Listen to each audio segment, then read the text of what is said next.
Hey, what's going on, guys? This is KNasty3890 here. Welcome back to some Oakland A's franchise. This is episode number 27. We are currently starting the year April 2027. We are coming off a 100-win season. We lost in the American League Championship Series. We made some trades in the last offseason. Trout is gone. We got Bregman. We still have Villalobos. We have Tavares, the 99 power first baseman. He's going to be our first baseman of the year. Angel Perez, one of the top prospects in baseball. Not much of a power hitter. He does a lot of other things really well. A.J. Warner, again, will be our DH. Asperati will be in left field again. He had a solid year last year. I think he'll continue it. Derek Griffin's one of the best. We moved him to second base, one of the best players on our team. Had a down year last year. I think he'll pick it back up. Whitaker is probably our best all-around player now that Trout's gone. We'll see how Bregman does on the team. He is 9-9 overall. Our rotation, we got Hutchinson, Crockett, Weaver, Delbrosky. He had a pretty year last year, but I think it'll come better. And Salgado, 78 overall, B potential, 24-year-old Puerto Rican. Salazar we have as a long man. And in the minors, we do have Francisco as one of our top prospects in baseball. And then there's another guy. Chavez is a closer. Why is he there? And we do have another top prospect, Lair, who I'll let start in the year in Double A. We may call him up. Our bullpen looks really good. We got Vega and Ullman as our lefties. Brian Feller, Ed Wiles, Jimmy Elliott. Ed Wiles, 98 overall. Kind of a down year last year. I think I'll pick it back up. ERA south at 2. I like this team. Well, let's see how we do. My plan for this video is to do the entire regular season, and then we should be in the playoffs. We'll save just because there are so many changes. Like, we don't have the best player of a generation in Mike Trout anymore, so I don't know. We'll see. We're kind of struggling right now. We are a couple games over 500. But I just think with Bregman, the pitching, yeah, now we're starting to win some games. We should still easily make the playoffs. Should still easily win the division. And it just comes down to the playoffs. And if we can kind of get over that hump. We've only won one World Series, which is kind of a disappointment with this team. We're at the first-year player draft. We have the 26th pick. Then we have 2 compensatory round picks.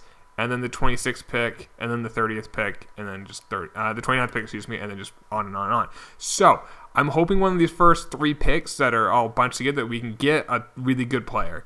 It doesn't have to be an A potential. I mean, if he's a B potential, but it's like an 89, 88 potential, I'm okay with that. Now, there's a catcher prospect here, Martin Rixey. He's 23. He's a couple years away, so he'd be 25 by the time he's ready. Not much of a fielder. Does have good contact, 75, 80, not much power. Maybe. He has a good arm, which is nice, so that's an option there. Second baseman here, Richard Rankin. Could have 80 contact, could have 70 fielding, 70 discipline, with 80 reaction. He might be an option. A catcher, it's a few years away, but he's already pretty old. Same with that catcher. A starting pitcher could be ready in a year or 2. And Hernandez, a third baseman who could be ready in like a year or 2. He's already 23. Could have 80 contact versus left, 75 versus right, and 80 fielding. I'm going to take a chance on this Peter Phillips guy. Hopefully he's going to turn out to be something good. And then I want that second baseman. There's another second baseman here. 75 potential. Could have 80 contact. Ooh, kind of like that. 80 could have 80 fielding with 80 contact first, left, and right. 75 is a potential, not 80. But I mean, if he turns out to be that, I'll take it. And then there is this pitcher, Alexi Hernandez, which I liked. 80 stamina, 80 hits per 9, 70 K per 9, 75 walks per 9. It's pretty well scouted. 21-year-old. We'll take him. Like I said, if like 2 of those are like 87 or higher potential, I'll be happy. If one of them's above a 90, I'll be really happy. I might take this closer here. He's pretty well scouted. But then there's this catcher who's still available with a high contact, high arm. He's 23, but I'm thinking maybe a backup. I mean, maybe he turns into a backup catcher at worst, but like a guy who can hit. And that's always something great to have in like the playoffs. Like if your backup catcher can get you a base hit, that's pretty good. One of those closers are still available. Richard Rankin is still available. The second base we're looking at in like the first round maybe. I'm taking him in the 3rd round, almost the 4th round. So I am liking that. We are now in the 4th round. Hopefully that closer is still available. This catcher is. He's 22, a few years away. I mean, I might take him just because he's pretty well scouted.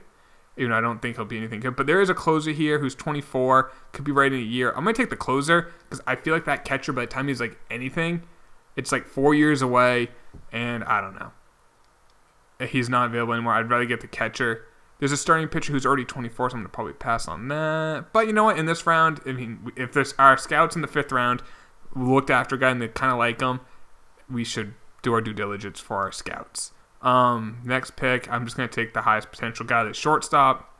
Nothing really crazy. That's going to be our last pick of the draft. Hopefully, like I said, like if we had 287 or higher potentials, I'd be happy. It's how we did.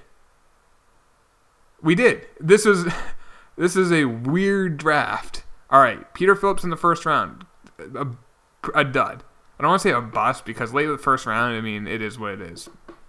He has one skill that kind of stands out, contact versus left, and then not a whole lot. Liriano, second baseman. I mean, I think this guy could maybe be in the show because he has good contact already, and he has 79 potential that he could develop to a B potential and be like a player. He's only 18 and 69. Nice overall. Hernandez, 85 potential. I'll take that. Throws left-handed. And he's from California, so if he wants to live close to home, that's nice. Martin Rexy, that catcher. As you can see, he's 61 overall. He's already 23, but as you can see, he can hit. Like right now, he's an above average hitting catcher. And in a couple years, he has 86 potential. That should go up. So I kind of like that. Richard Rankin, that second baseman I was going to take in the first round. Probably should have. But I guess we got him in the first. Those were to compare. We got him in the third round. 87 potential, 62 overall. Second baseman, good contact, low power, low fielding. But could play center and right as well, so that's nice. Zane Woodson, the closer. Yeah, that was a dud. Reggie Ramirez is starting pitcher we took in the 5th round. I mean, he's a B potential, 87. I said I wanted 287 to higher, Rankin and Ramirez. And then the 6th round, this shortstop, has 83 potential. That's not too bad. So, we got those 287 or higher, which I asked for. And we got an 86, an 85, and an 83. So, it's weird where we got him. We didn't get him at the top of the draft, but at the end of the day, it worked out. We are currently 5.5 games up in the division, and we have 3 top 10 prospects. The speedy center fielder in Valenzuela, and 2 pitchers in Lair and Francisco. I want to see how Lair is doing in AA. I said I was going to call him up if he was doing well, and he's doing really well. Same with Tyson. We're actually going to call up some starting pitchers from AA to AAA. Let's see here. So, let's see. Cetus Clark will call you up too. Richard Tyson will call you up. And then where is Lair will call you up. So we got to call down 3 AAA starters. You can go down. You can go down yourself. And you can go down. Perfect. I don't care about that. I want this one to be right. So I want Lair in the rotation. Shaver's a B. Gomez is a C potential. And I want Cetus Clark to be our setup man. He has an A potential closer. Same with Chavez. I'd say our major league team is doing. Hutchinson's doing pretty well so far. A 3.12 ERA. That would be his best year if he finishes that. Crockett, a 2.26 ERA. Damn, he's doing good. Luke Weaver, a 2.12 ERA. We were pitching really well. Dabrowski's kind of struggling this year. And Salgado's really struggling. Salazar's not doing too well. So that's kind of where it's hurting us as our bottom 2 starters. Bullpen, Vega's really good. Gordon's all right. Elliott's pretty trash. And these guys are all struggling in very limited innings. So I'll give him more time. But we do have Chavez we can call up. And maybe even I'll call up Francisco. He's doing really well as A potential. Maybe I'll take one of these guys to send him down. Take a look at the lineup. Whitaker, 313 average, 8 bombs, 15 stolen bases. He's only 28, but he's putting together a borderline Hall of Fame career. Derek Griffith, I told you he was going to have a bounce back year, hitting 328, 7 bombs. Bregman, not really having a great year, 262 average, 7 bombs, 345 on base, 450 slugging. Villalobos hitting 309, 8 home runs. It's nice to see. Tavares is only hitting 214, has 11 home runs, kind of wish I was higher. Warner struggling at 239. Asperati's hitting 322, 8 home runs, only 4 stolen bases. Perez, a young guy, struggling, 226. And our catcher, Alex Jackson's doing okay. So there's the team. We'll continue to let it go. At the trade deadline, maybe we'll make a move or 2. We'll see. I don't know. We're on a little bit of a skid right now. Holy! We went 1 in 13 for a stretch. That was not good. Not too good. All right. We're almost at the All-Star game. We actually may have to do some moves at the trade deadline to make the playoffs. But let's see. All right, AL's defeated the NL, so if we make it to the World Series, we will have home field advantage. I'm going to wait as long as we can to the trade deadline, see what moves to make. Ray Burris got traded for a couple prospects. Was an 85 overall. Has a couple home runs. Spanos former A got traded for Paulino, Tyler Nevin, and Jacob May. I mean, Paulino's a 91 overall. Spanos is pitching really well at 2.92 ERA, going to the New York Metropolitans. And Yankees are interested in trade. All right, Larry Hutchinson, that $1.5 million deal. In the final year of that, he's going to get really expensive, pitching like an ace this year. For Cal Quantrill, who's an okay pitcher, struggling though. Nick Ciafo? He's not really much. And Peter Shingo. Yeah, I'm good. Don't insult me with that trade in New York. All right, we're at the trade deadline. We are currently 8 up on the... Okay, so we're going to win the division. We're 8 up on the division. The division's pretty subpar. Prospect-wise, we have Layers now number 6. Francisco's is 9. Valenzuela has fallen to 11. What else do we have here? Any other Oakland A's? Cetus Clark, the closer, is at 35.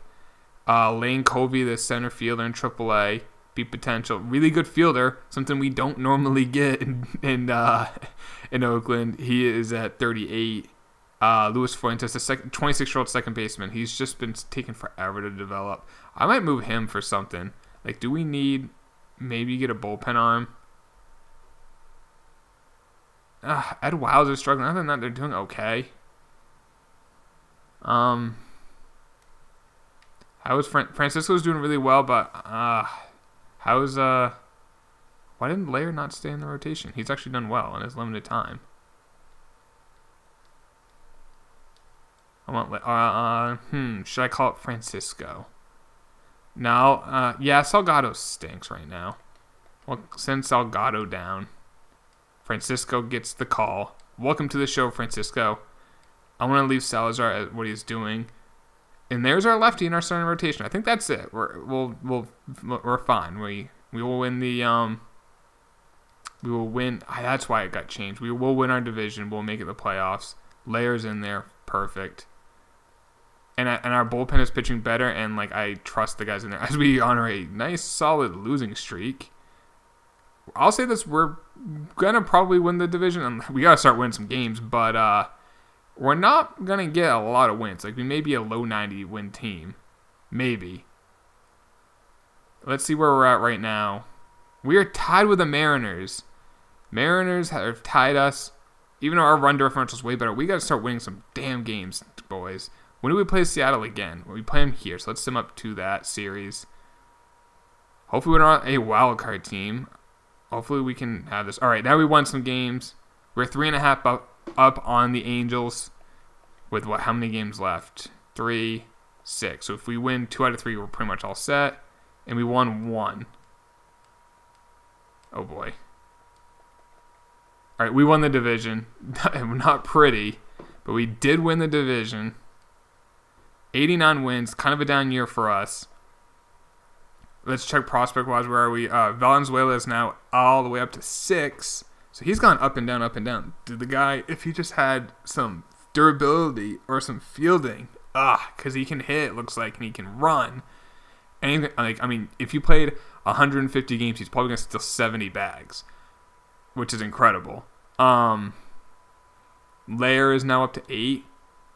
Where is the other? Oh, we called up the other pitcher. That's why he's not on it. How did Francisco do? 5-3-1.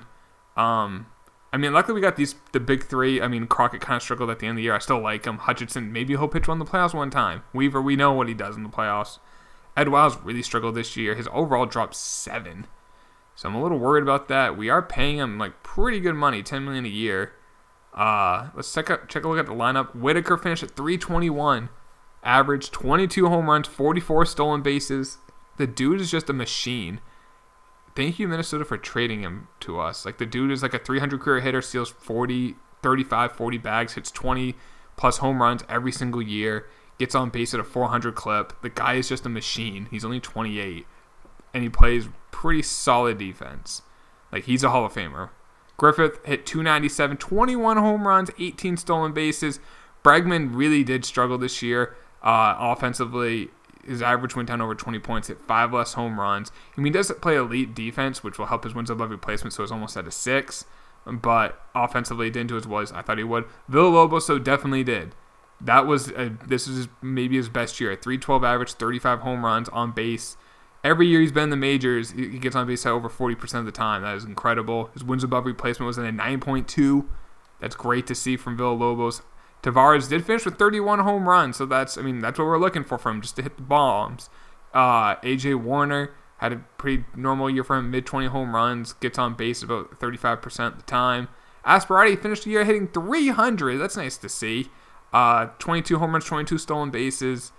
Defense is average to slightly below average. So his wins above replacement was only a 3.1. Perez, the rookie, finished strong, 251 average, 14 home runs.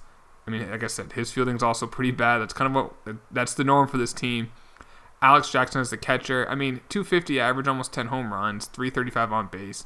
Nothing crazy. Maybe we can try to get something in the future there. We do have this guy. We got a potential. I think we got him in the Rule 5 draft, if I remember right. There's maybe something there. But we do got like some young guys coming up. Preston's another young guy. He's not really a top 50 prospect because he's a B potential, but as you can see, the dude can hit. Can't field, basically the story of this team. Valenzuela looks like a really solid right fielder. Wish he could field. Benitez is another guy who can kind of field. We got some solid B potential guys in there. I think Robles is that second baseman. I think Aker. No, okay, I'm thinking of someone else. I think that'll end the video, guys. We're in the playoffs. You can check the awards, I guess. We never forgot to check that. And then we'll end the video. Austin Meadows got the MVP of the American League. Hit 330 with 40 home runs. A breakout year for him as a 31-year-old. Ryan Healy got the MVP in the National League. Hit 39 home runs. 266 average. Not too bad. Cy Young, Carson Fulmer. That looks well-deserved for the Seattle Mariners. Oscar De La Cruz. Dude, your ERA is 5 and you get the Cy Young. Oh, get out of here with that crap. Batting titles, Austin Meadows and Jerkson Profar. Nice to see the young guy, well, not young anymore, but have a really good career actually got a career out of himself. Former #1 prospect in baseball. Moda and Danny Burrows got relievers of the year. Tavares got rookie of the year, so we got another rookie of the year. We typically do. We just churn out rookies every single year.